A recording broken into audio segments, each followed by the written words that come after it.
train your readers to expect a post at a certain time. You can say I'm going to post every day or every other day, but just be sure that you can actually follow through with it.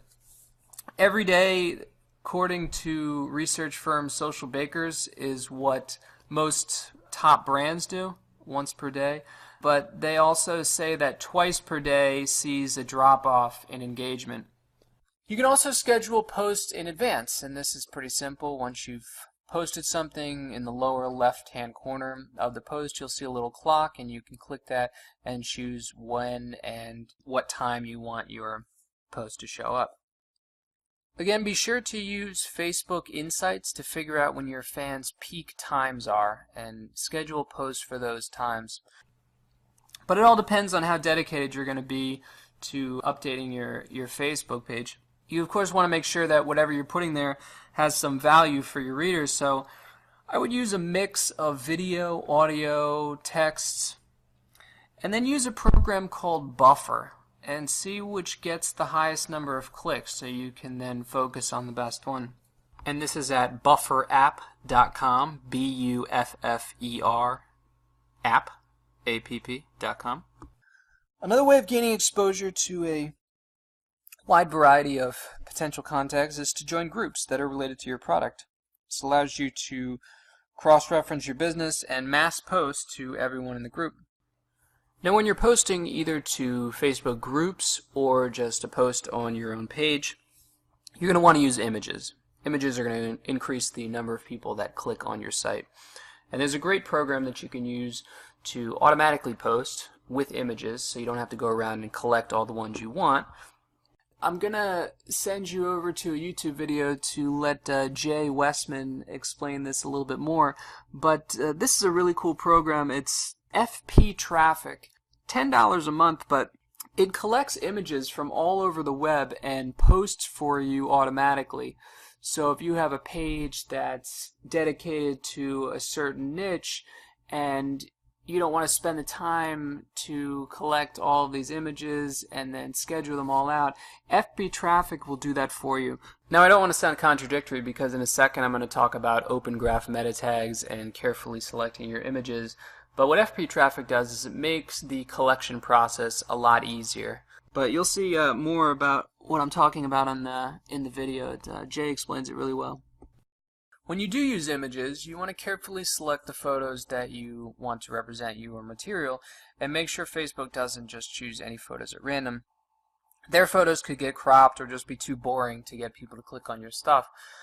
You want to set a size optimized image that represents your content well, and you can see what the optimal dimensions are for a home page, or at least part of the home page on the screenshot here. The rest of the optimal dimensions, and there's a lot of them, can be found on a link in the resources from John Loomer Digital, labeled Optimal Dimensions. Up until about July 2013, Facebook had only given you the option of 3 pictures that it would choose itself for your posts.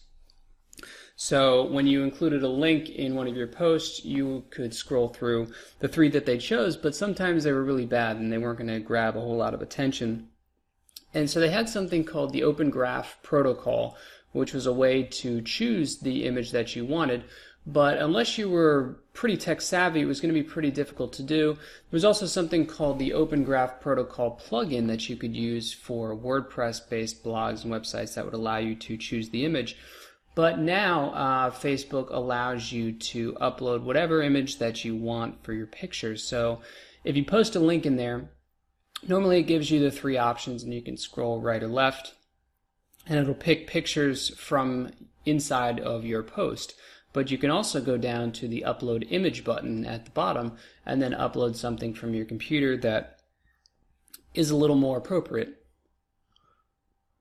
So this article here, it says handcuff no more. So they're taking some images within the post, but obviously you're going to get more clicks if you put some handcuffs with spikes. And then you can also change the headline to whatever you want, in case the title of the article or whatever it is you're posting isn't very good. And then you can actually do the same thing for the description underneath. You just have to click on it, write your description, and then you click post. And of course, you can schedule it out to whenever you want it to be posted.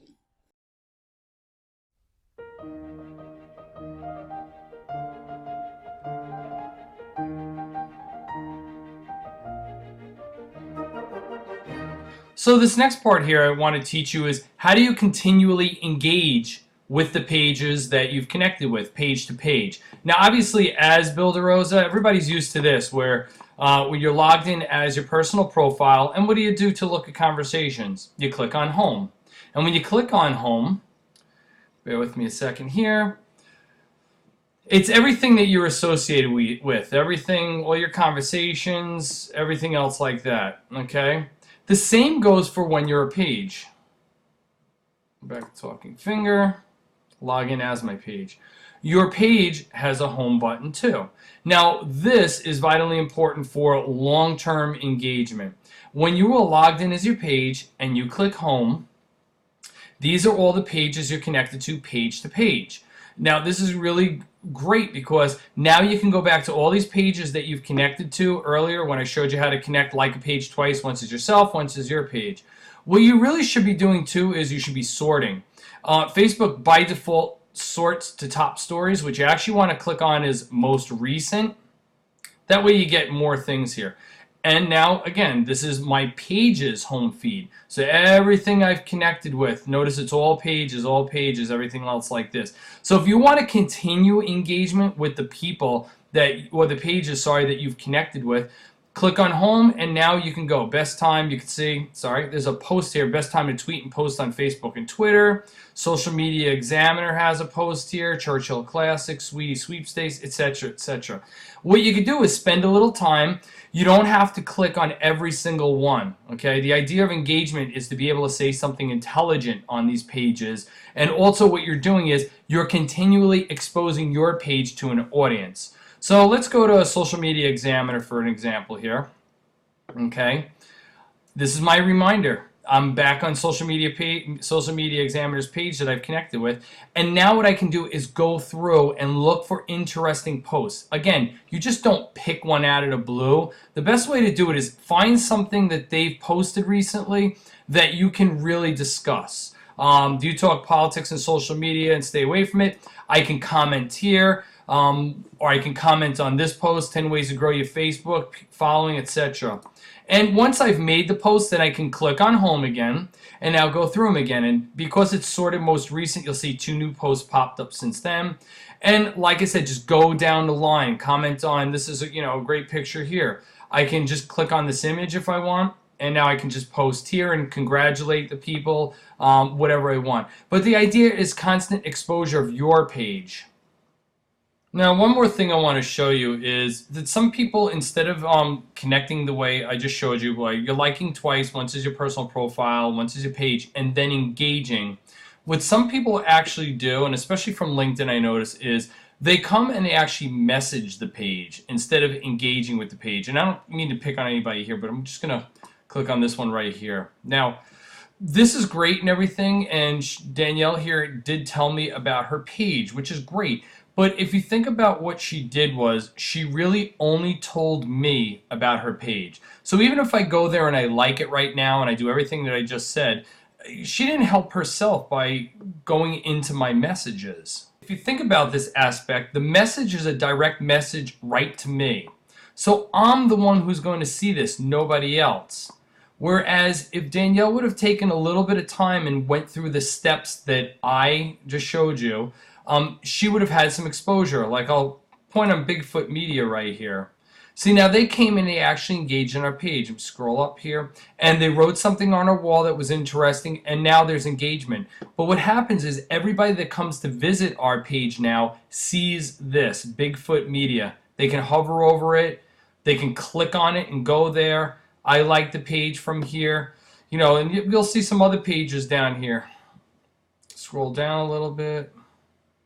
Like Graphic Boutique. See, somebody here wrote something nice about Eric's presentation, but if they would have just messaged us, nobody else would have seen it. This way, they're getting some exposure. So we really hope this helped a lot with your Facebook marketing. Of course, see our other videos, the ones in the beginning that I linked to as far as tagging, and how to find your spam folder and how to stay out of the spam folder. And as well, we have some other videos on how to add admins. And of course, we go outside the box, outside of Facebook. There's some videos about Pinterest and LinkedIn, things like that. But any questions or comments or anything you have about any of this, visit our Facebook page. It's simply facebook.com/talkingfinger up here. Feel free to post right on our wall. Say hello to us, just like I taught you. Can expose yourself, not sell yourself, but say hello, engage in conversations, and ask questions right on our wall. Thanks so much for watching, and good luck with all your social media marketing.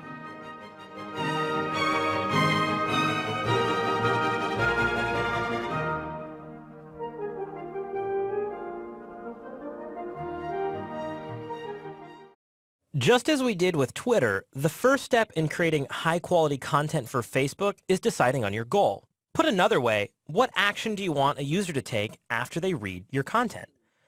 What will compel them to take that action? And what supporting information can you provide to help combat any doubts? Take a minute to answer those questions, because doing so will help you put together a framework for building that high-quality content. High-quality content really requires connecting with your audience with the right message at the right time. And as you go about developing your content, consider that more than a third of Facebook users are viewing from their mobile device. And this means that the amount of content displayed on the screen before it truncates is going to be less. There's just less screen real estate. With that said, that means there's a sweet spot to content length. You want to try to aim for around 250 characters.